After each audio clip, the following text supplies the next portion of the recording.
Welcome to the Test Guild Performance and Site Reliability Podcast, where we all get together to learn more about performance testing with your host, Joe Colantonio. Hey, it's Joe, and welcome to another episode of the Test Guild Performance and Site Reliability Podcast.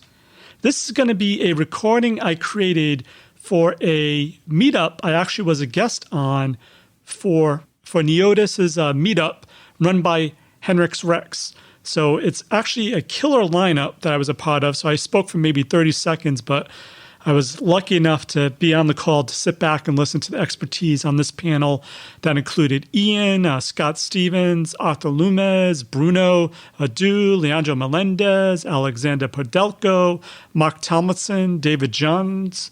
So a lot of great thought leaders in this area, all about browser rendering and DOM loading performance was the topic. So it was about a month ago. It was so good, I wanted to share with you as well. So sit back. It's a little longer than normal, but like I said, it's like a masterclass of what Neotys calls their PAC, or their Performance Advisory Council. That's why they call it PAC. So you don't want to miss this episode. Check it out. This episode is brought to you by SmartBear. Listen, load testing is tough. Investing in the right tools to automate tests, identify bottlenecks, and resolve issues quickly could save your organization time and money. SmartBear offers a suite of performance tools like Load Ninja, which is a SaaS UI load testing tool, and Load UI Pro, an API load testing tool to help teams get full visibility into UI and API performance, so you can release and recover faster than ever. Give it a shot. It's free and easy to try. Head on over to smartbear.com/solutions/performance testing to learn more. I think that Joe was asking, that's Arthur who asked, so what is the performance measurement? What are the measurements that we can make? Is it the response time of the page? Is it the first byte appearance? Is it interaction moment? We see in as our friend of Dynatrace shows us, we see that there are many indicators that Dynatrace propose. They don't care about which is the best indicator. They just say, okay, we have many indicators. We have an indicator of page download, time to first byte, and after indicators that the DOM is complete and the full interaction is possible in the page. All these indicators are different. In Dynatrace, they propose all the indicators to be sure that you pick up your indicator, you do what you want, but you can choose which indicator is yours. But that means that actually we don't know which is a good indicator in this new problematic of single page application. I don't know what is the best indicator, but my reference is always the customer. When they tell me this page is long, I always ask them, explain me what does it long for you. Is it long because it takes time for appearance, or it takes times to download, or it takes times when you click to have something interact with you, and it depends of the people. When it's IT people, they tell me it's long because in the network it's long. When it's people from the business, they tell me it's long because after several seconds, we want to move from this page. It's too long to come. So it's a question of perception. That's the difficulty of our business today, and that's why the user experience meetup is complicated, because this performance indicator, I don't know which is a good one, and it could be different from a company and to another. It could be different from the inside application and from the e-business application. So of course, the good point of view is to give all the indicator and to compare all the indicator like they do in Dynatrace. Do what you want with your indicator. You can make the graphs that you want, and you can compare after what you want. But let me tell you something about pure performance in the old way. Before the single page application, we spend many times to optimize the server to design a page, to design a full page, HTML page with some good CSS and some good JPEG. A page made around 400 milliseconds to be designed and broadcast in a navigator. 400 milliseconds, it's very quick when you design a complex page a good design page. So I spend many times with my clients to design, to optimize server, able to deliver between 10 and 12 page per second per CPU. Okay, indicator 10 page per second per CPU. This is an indicator that I use to talk to my clients about their architecture and the ability to deliver a very quick page. Now we have another problem. They optimize all the server. They spend millions and millions of euro to optimize the server, Ibris server, Oracle server, Java server to optimize and to design, to create page. And now the problem is the time is spent in the browser, and it doesn't depend about their server. It depends about the CPU of the user, the CPU of the navigator, the memory of Chrome, of Internet Explorer. It depends on something they don't have the hand on it. In companies, they can have the hand on telling everybody is using Internet Explorer 8, 11, etc. But in e-business, it's not possible.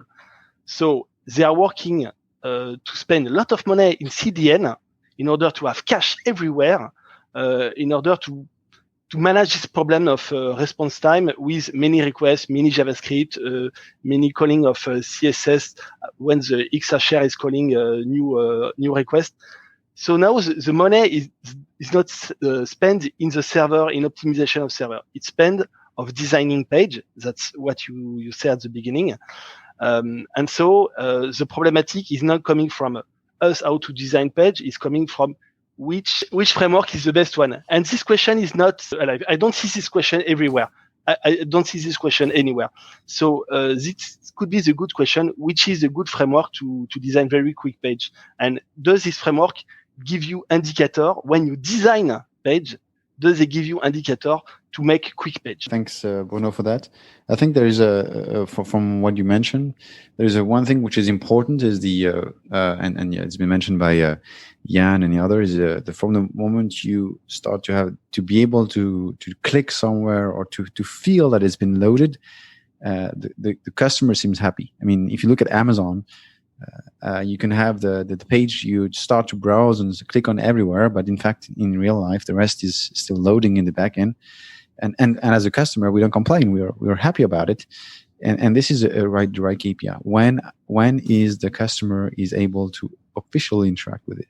And I think there is a big challenge.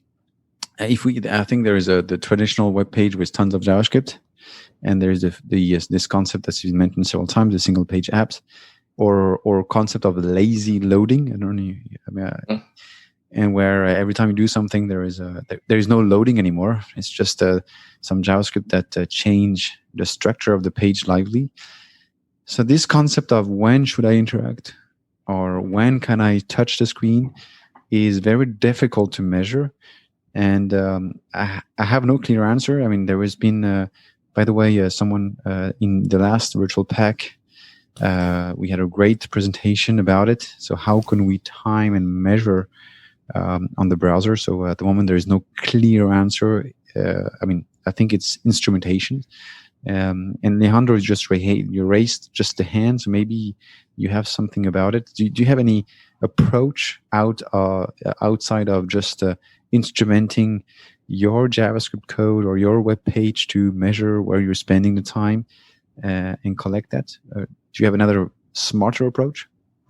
Well, it's funny because, as you mentioned, there are multiple ways. As everything with performance testing, a good answer generally is it depends on what you're trying to do, what do you need, what are the goals, and what is the nature of the application. There were some comments that, as an example, when Scott was mentioning the experience of arriving at a customer that you need to probably load test, automate something. And I do agree. The first step is like, well, let me just see the page render, pop up the developer tools. Let's see what can I observe right there, right away. And start doing some assessments depending. And this is one where I would say you require to have some sort of experience working with this type of things to understand. And like the girl in the red dress in the Matrix, it's just code flowing, but you just see it right there. when you get enough experience. And you don't even need the rendering tool happening. And this is something that I couldn't say it's a one way or the only way that you can gather this. It's based off experience, different situations. As Arthur was asking, like, what is more important when you receive all the code or when the page finished rendering? Again, it depends on what do you need.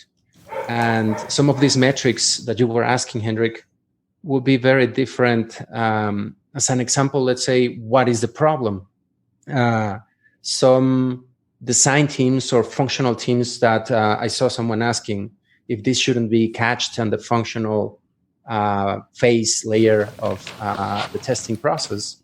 Some of these, some people do not even have like mindset, experience, or the eyes to look at that matrix code and differentiate what is happening.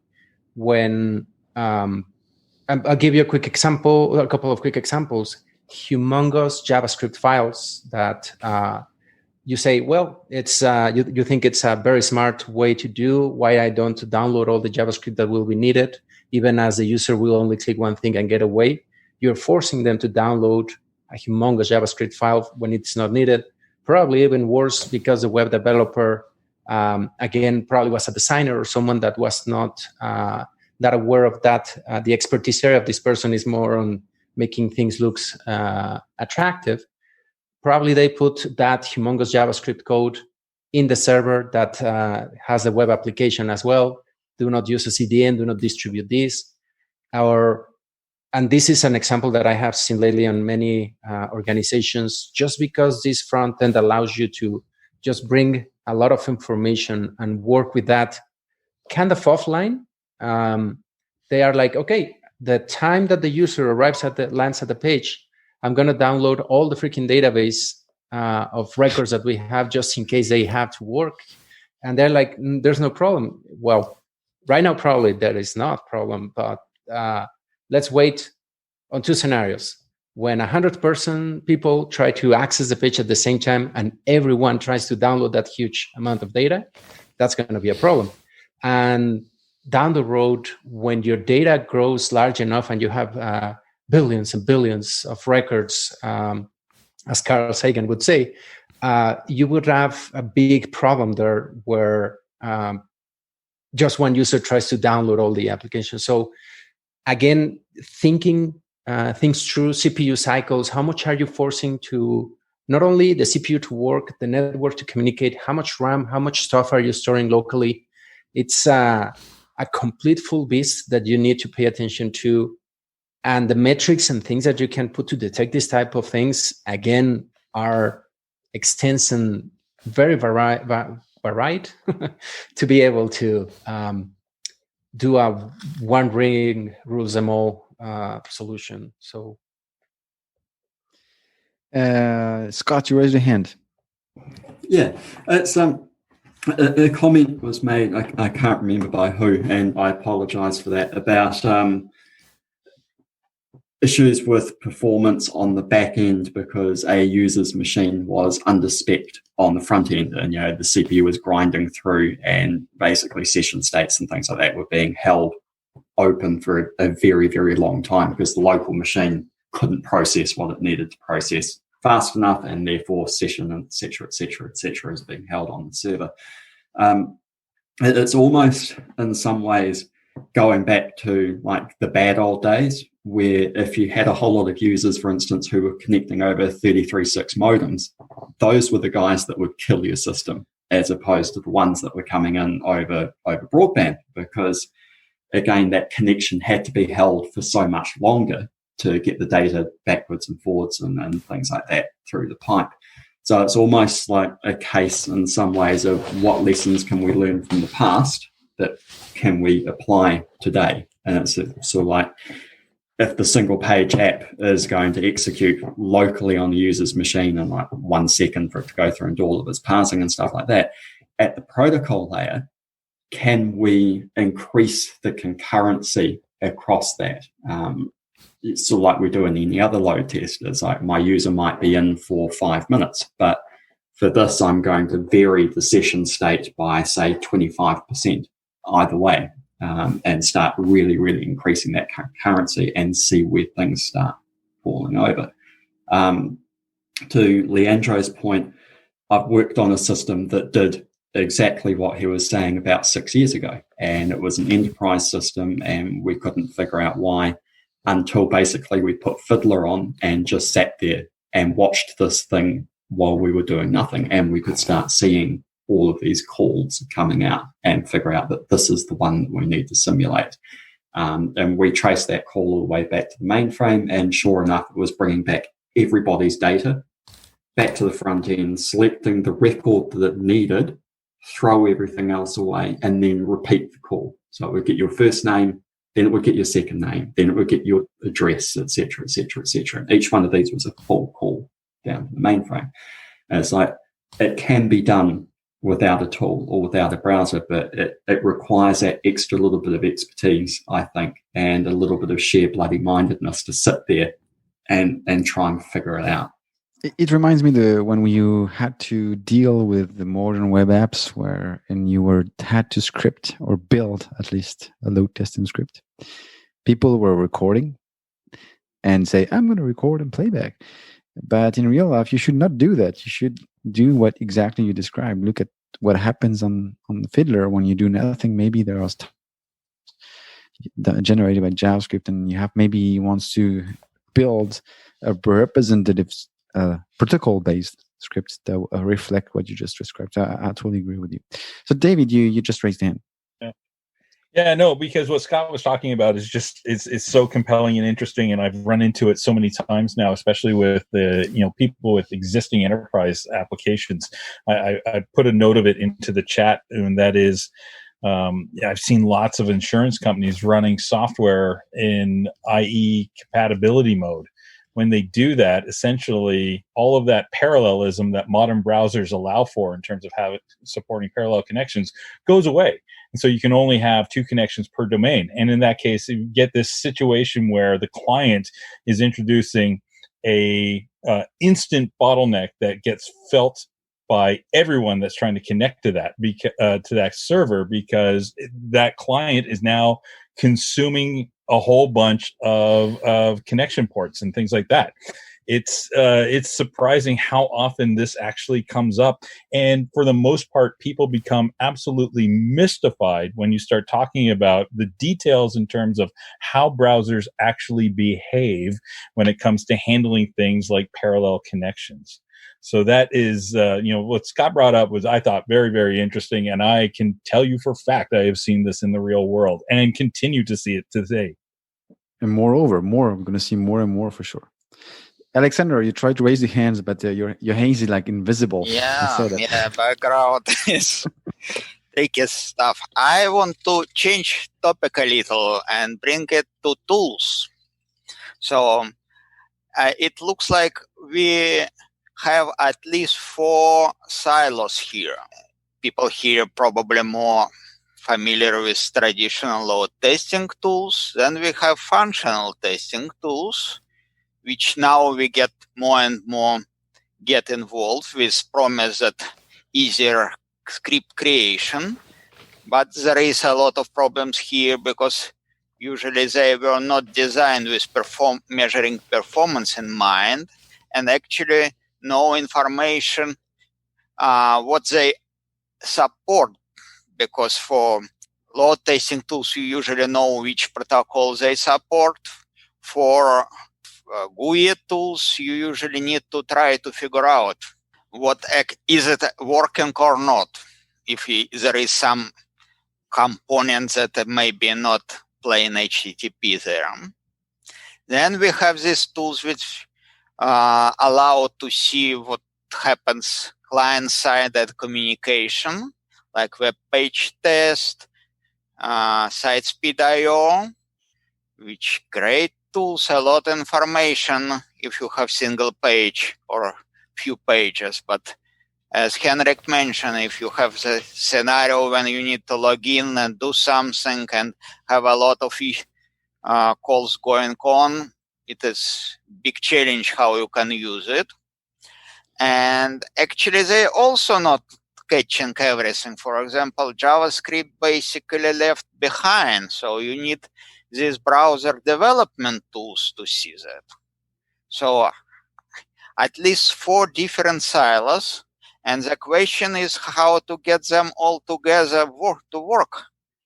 And for example, I'm working with applications that have all these problems. Single page application, a lot of not HTTP elements there, like working with Word documents or PowerPoint documents in browser. And of course, sophisticated scenario when you go from one point to another. And that is definitely a challenge. And it become big challenge now, especially when you work in development and need to get some kind of continuous performance testing. Server is not enough anymore. You need to get everything to catch all kind of regressions. Yeah, I agree. So we usually try to recommend combining just for the sake of the cost of the hardware required for load testing, to do protocol level testing because it's going to be cheaper, and then add on top of that few browser-based sort of technologies to get the feeling, to get the perception, to get the feedback on how fast the page were. Mark, so you here and you've been presenting stuff about web performance or virtual pack. I'm pretty sure that you have tons of things to tell about that topic today. Yeah, let me share one thing that might be interesting, different than all of the excellent technical analysis. You guys are right on. Absolutely. I mean, I learn from you guys every day some of the things that all the different tools can bring together.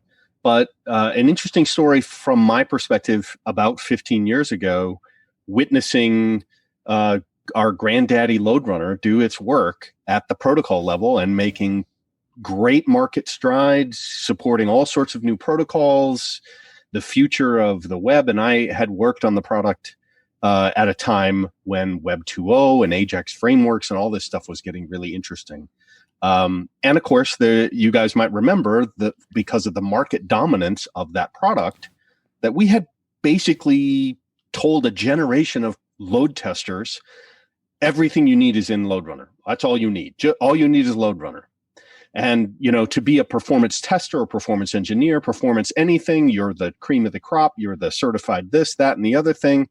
At the same time, I had taken this break from life. I'd met Andy Grabner, working for Segway and then working for Dynatrace. And I'd worked with profilers and I'd done all sorts of kernel profiling. And there's a whole lot more to performance than just a load testing tool. And I was a firm believer in integrations. And that was one of the things that when I did get a chance to work with the Load Runner product, I had to fight with many different people. A good argument, debate is good, but really have to make a business argument for the fact that the definition of a performance problem was much bigger than just load. To Alex's point, there are other silos of what is a bottleneck, where is a bottleneck happening, how do I find that bottleneck, to David's point, and how do I make it easy to solve it and actually get people on a good path for how do I think like a performance problem can happen anywhere in the architecture.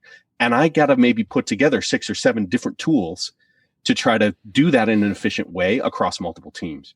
So when we came out with the whole Load Runner solution for, running Firefox or running a DOM, running the JavaScript engine, it was another approach we looked at. Some really interesting solutions.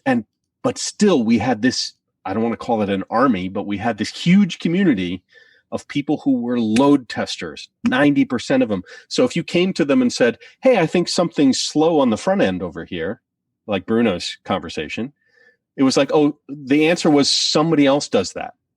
In the chat, the developer should take care of that.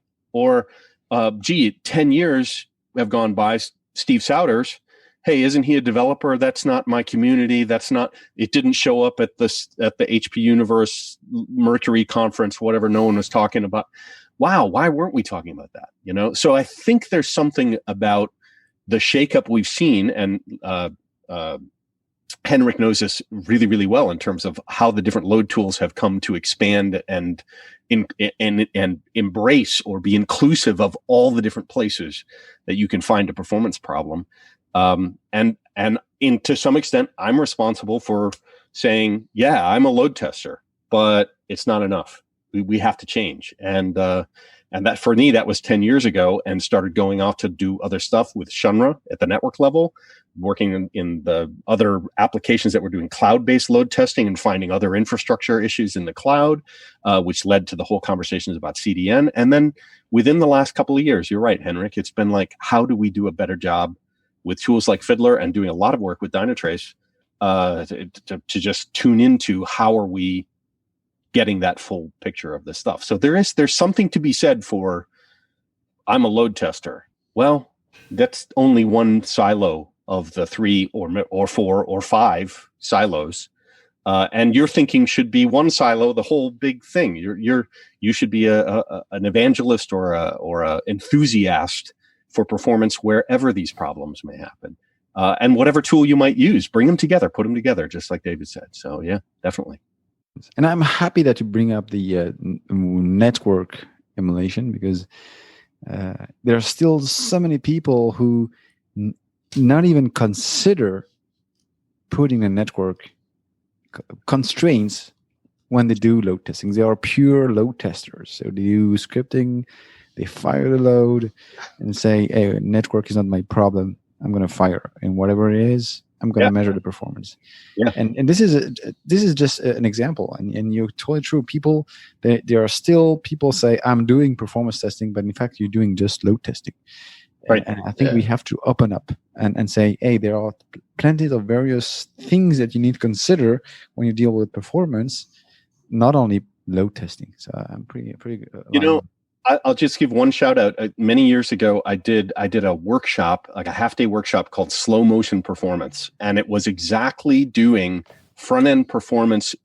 Just the rules, like why slow rules, and you would run like just any public website. Anyone could bring their website, and we would check the rules when you're on full-speed network, and then we would run it through either Squid or Charles Proxy or whatever you want to slow down the network, and run the exact same thing, just client-side rules. Actually, later, I think Andy and I did it with the Ajax stuff from Dynatrace. We did the same analysis.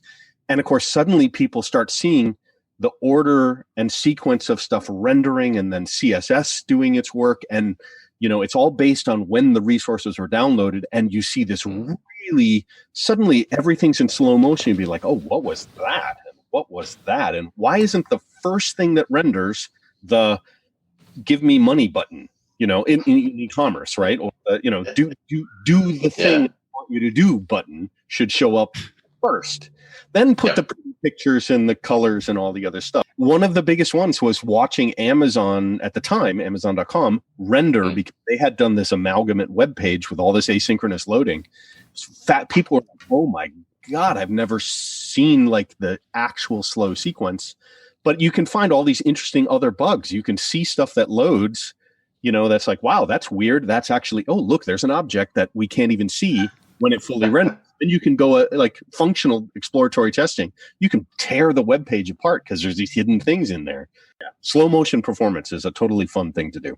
Yeah, I like Mark's remark about like what comes first on the page, right? Because that's really what is most important to the end user, is to make sure that what he actually came for on that page is actually shown as soon as possible, right?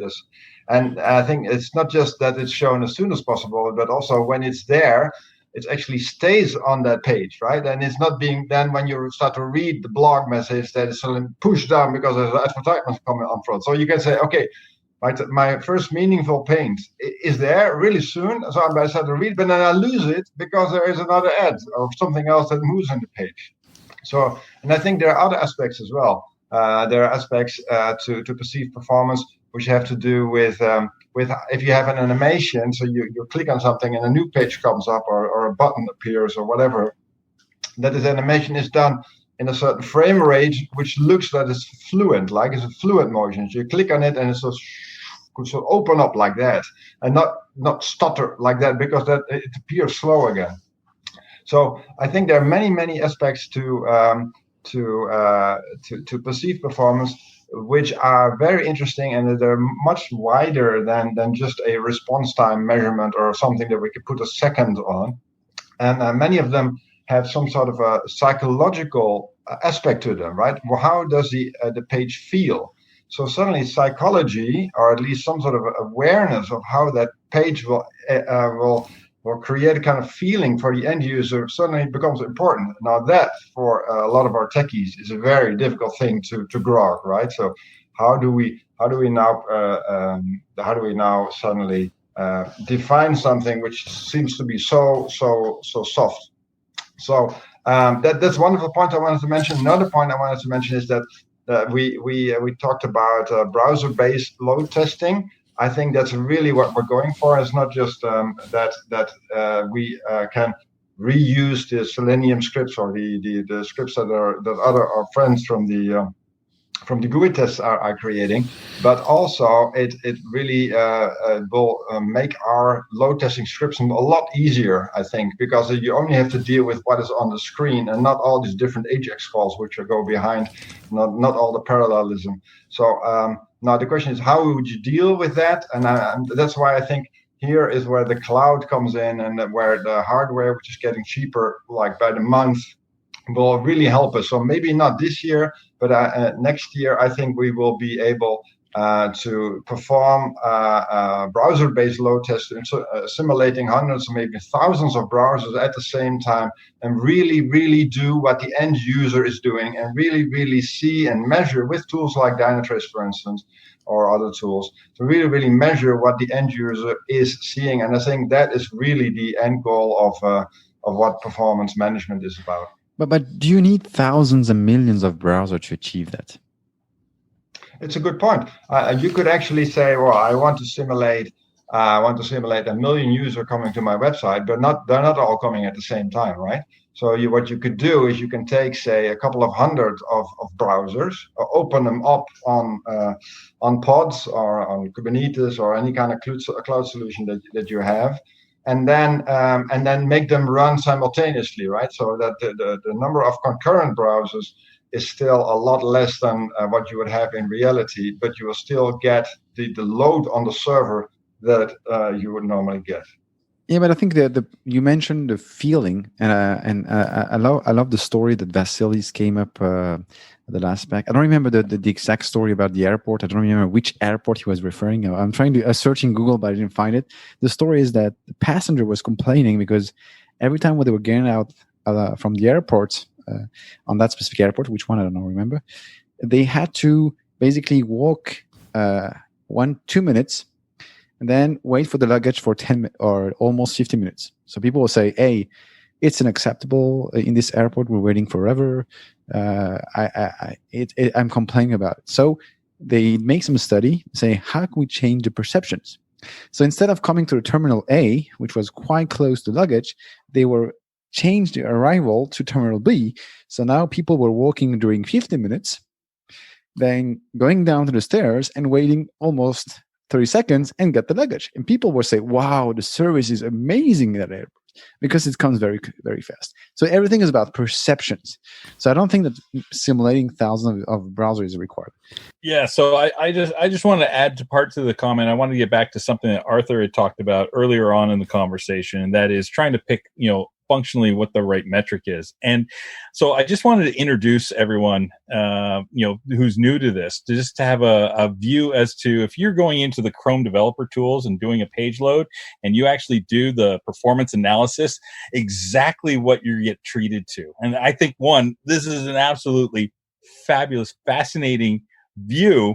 But that being said, there's just so much detail in it for even a performance developer to try to understand, where should they be applying and looking at,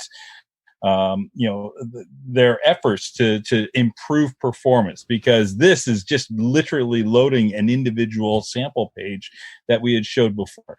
So trying to define and figure out what those metrics are that are going to be most important to you really does become an exceptionally important part of the conversation. You really do have to feel comfortable with the metrics that you're going to get your reporting back on. And that's, to make sure that you're picking things and picking metrics. I know somebody had mentioned earlier, I think Arthur, you had mentioned the first contentful paint as being a potential option. Here at Dynatrace, we really sort of gravitate towards meaningful paint.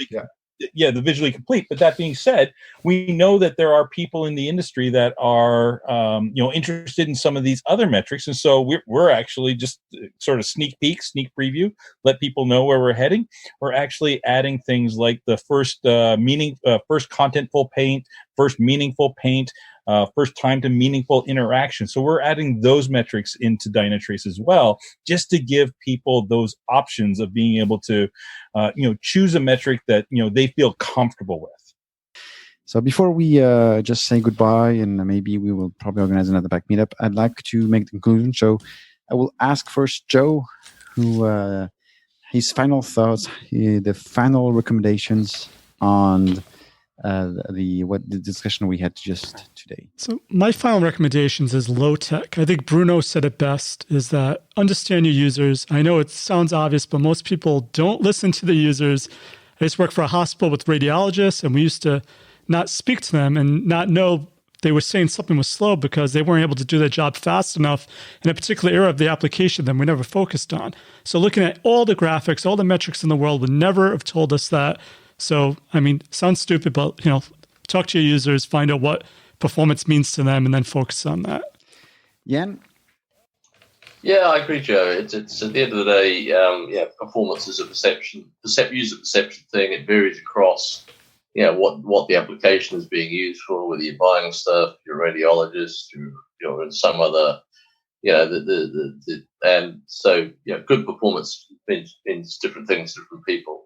But essentially, it's the ability for them to use the application so they don't get frustrated. They can buy something, they can do the job, and that's key. At the end of the day, that has to be the deliverable testing that important functionality is available and performant at load. It's an old message. And how do you achieve that? Well, it's always going to be some sort of hybrid test solution. Protocol level or headless. Don't quite like that term, actually. It sounds a bit brutal, but protocol level plus functional testing combined, effectively functional testing combined in the same sort of test. And why not bring back good old crowd testing? Maybe there's a case for a bunch of people sitting in a room with different browsers, different devices. We're running a performance test. We're doing some synthetic monitoring, but at the same time, there's some real people doing stuff. I think it's a nice mix of sort of automation and reality. Anyway, that's my thought. It really is horses for courses, but focusing what in the browser is important to the end user. What do they need to click on? They will carry on to the next step. The pictures aren't necessarily that important. It's the ability to interact, not be blocked. I think, not be frustrated is key. And that at peak times. So that's my thoughts. Arthur? Yeah, that's something I'd like to tell all the protocol-based load testers who are watching this or listening to this. And I think it's really time for all the load testers to also look at functional tools which they might think might be inferior. It's just a GUI, right? So get yourself a dummy course on how to use Selenium. Record your first Selenium script, and let's try it out on different sites. And another tip I'd like to give to everybody: if you ever have problems convincing a manager at your company that you should have some performance improvements, then take that manager, show him his own site. In developer tools, make the network just a little bit slower. Let's say 3G or so, and then load the page again and see if he still thinks he doesn't have a performance problem. Good point, Arthur. Leandro, señor Performo. As closing, very important. Start paying attention to the web layer, UI, web protocol. I do agree a lot with Arthur that all these, not despectively, but performance testers that are used to just automating protocol processes and slamming applications with them need to start thinking a little bit. I don't think it's out of the box anymore, but start expanding the reach and thinking of other elements that are starting to be really important. And that, from what Mark was mentioning earlier, brought to my attention, think through how these web pages are being designed. How do you put the elements? Performance testing has to do a lot with the experience of the user. How much are they satisfied? And how are you designing these things to the benefit of the user, for them to be happy and enjoy and have a flowing, fast, and seamlessly transparent application, where instead of putting CSS in the wrong place, huge JavaScripts, huge, and what Mark got me thinking, huge images or videos in your web page where probably you have a catalog full of high, ultra 4K images for each one of the products. Like, start to think things through. And where am I going to put things? When I'm going to crop them a little bit so that the page renders faster, that I'm not killing the CPU, the RAM, the network of the application, and that the information is flowing in the most effective way. Where, again, and through what Arthur was saying, introduce to your mindset some of the functional testing tools. What can you leverage from other UAT, crowd testing, people that are already running through some of those processes? Hey, why don't you just open the browser, tell them, hey, could you just easy, tell me if you feel it's slow. That's a big, big advantage to the web protocol, where probably there's no load happening.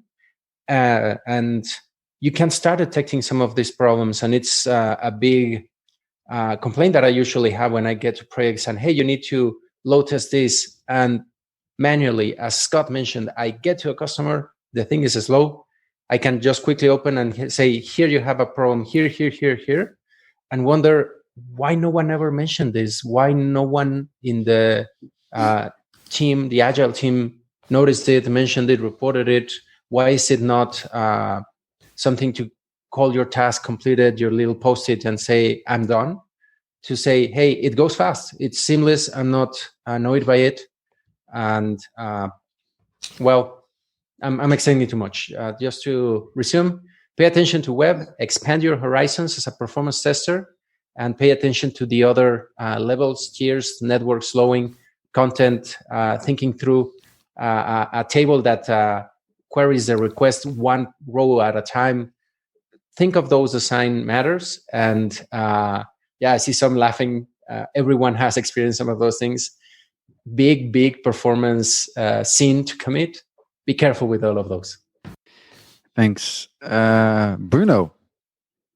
Yeah, just to tell you that it's going to be very short, because if the perception is today a question of feeling, and so this is not anymore a question of technical. So it's not a question for us who are technical guys. This is not our job anymore. So I think that today we are dinosaur guys.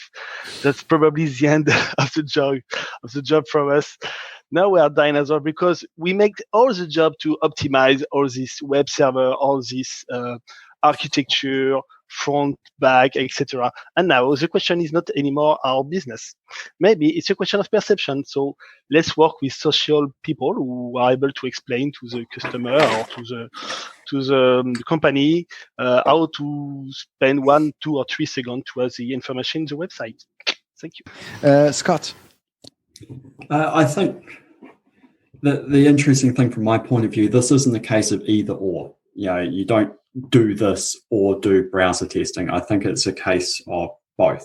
And I think it has to be both, because any metrics you get from the front end are always going to be slightly fuzzy as to whether you're getting first meaningful paint or first interaction time. You're never going to be able to account for everybody's browser configuration and things like that. So you're looking for an inflection point almost as where does the biggest bottleneck occur at any point? Under low load, is it on the browser because something funny is configured? Under high load, is it on your back-end infrastructure? And I think to get to that understanding, you need to know what the components on the front end are doing and how they are interacting with the back end. And you can simulate those at the protocol layer. If you need to have something very, very, very targeted, then you can do that at the protocol layer, and you can have the browser sitting on top with less users, one user, Selenium script, whatever, to give you that delta in views. And I think too, while the browser stuff is probably the way of the future, always remember that there is an architecture sitting at the bottom of that your users are communicating with. And part of your role is to make sure that architecture is scalable. It has enough capacity to do what it does, because if that falls over, it doesn't matter how efficient you make the front end. It's game over at that stage. Alexander. I just want to mention that reason why we have silos with tools is because we have silos with groups of professionals. Every group was very specialized. Actually surprising, because performance depends on everything. So it is not one small area where you need to look. It is a whole thing end to end. And it worked for some time due to level of technology, but looks like it is not working anymore. So definitely, if we want not to be dinosaurs, we need to get in all performance end to end. So, and whatever gaps we have between groups, we need somehow fill them, because that is looks like the requirements now. Thanks, Alexander. David. Yeah, no, I would summarize things into two categories. One, I would speak to the front-end developers, and I would say to you this: just because you can do something doesn't mean that you should do something. And I'll just let that one sit. And it's I think most front-end developers will get what I'm talking about.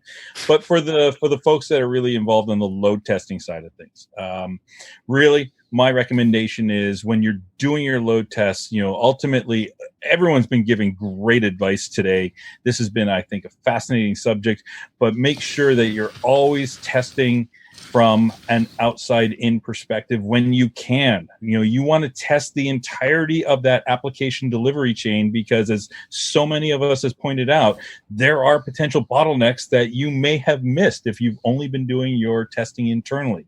So, test that entire application delivery chain. Make sure you have visibility into as many of the different components in that application delivery chain as you can. And that would be one of the things that I would sort of recommend. Thanks again, Henrik, for allowing me to be one of the guests on your PAC meetups. Really appreciate all you do for the performance community. For links to everything of value we covered in this episode, head on over to testguild.com/P38. And while you're there, make sure to click on the Try Them Both Today link under the exclusive sponsors section to learn all about SmartBear's 2 awesome performance testing solutions. You definitely want to check those out. So that's it for this episode of the Test Guild Performance and Site Reliability Podcast. I'm Joe, and my mission is to help you succeed with creating end-to-end full-stack testing awesomeness. As always, test everything and keep the good. Cheers.